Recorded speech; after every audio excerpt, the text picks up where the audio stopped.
Are the Arizona Cardinals for real? They're 2-0 right now, surprise of the NFL.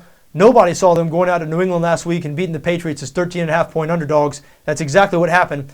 But a lot of people still haven't bought in, still don't think this team is for real. As proof, they are 4-point home underdogs this week on BETDAQ against the Philadelphia Eagles. Now, Philadelphia is 2-0 just like Arizona, but they haven't put together quite as impressive of a resume. Philadelphia won both of their games by 1 point apiece, having to come from behind to beat the Cleveland Browns after Michael Vick threw 4 interceptions in that game. Followed the same formula to beat the Baltimore Ravens last week. Now, Baltimore is a great team. No shame in only beating them by 1 point, but they've been a little sloppy on offense, digging themselves in holes in these games that they're barely able to climb out of. Arizona, meanwhile, when you look at their resume thus far, outside of the San Francisco 49ers, who's done more in the first 2 weeks of the season? Cardinals beat the Seattle Seahawks in week 1. At the time, you said, Seattle. But once you saw what Seattle did to the Dallas Cowboys last week, who we all thought were great after that week 1 game against the Giants, they certainly looked good against the defending Super Bowl champs.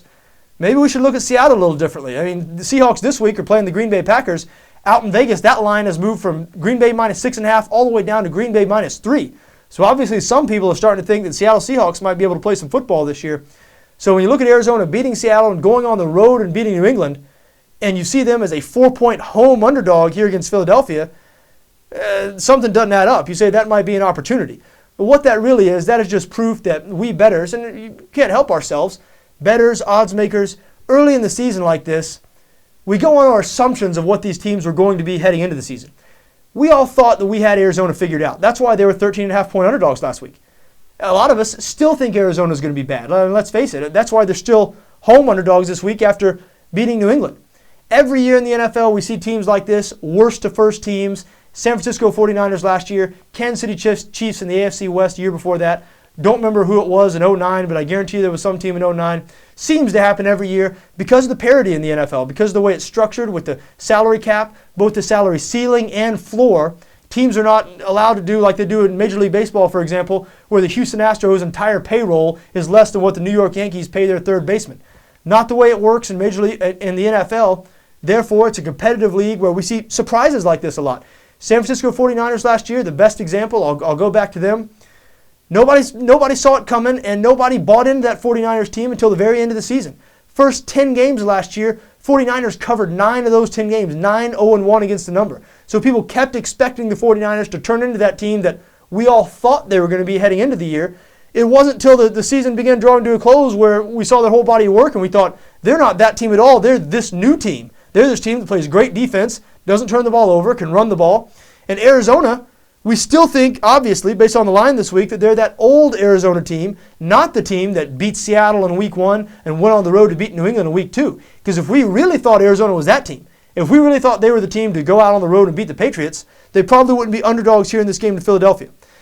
Now, having said all that, I do lean towards the Eagles in this game. See, you can tell, I'm not objective here. I actually do get involved in these games. It's all legal, of course. I'm not allowed to use BETDAQ. I do it legally. I'm forced to go to a casino boat that goes out to international waters to do my sports betting. But those are the inconveniences of my life. Don't want to trouble you with that. But I'm thinking about having to play on the Eagles here this week, and that whole spiel you just heard me give on Arizona, and be careful. And hey, there were a couple of details I didn't even mention. I mean, Arizona 5-1 against the spread, their last 6 home games. The home team in this series, 4-1 against the spread, the last 5 meetings between these two teams. So the trends point towards Arizona. You have a Cardinals team that has been impressive the first 2 weeks of the season, no doubt, and the teams they've beat. And you have the knowledge, I know that every year they're worst to first teams. I know that Arizona could be that team this year. They might not be bad.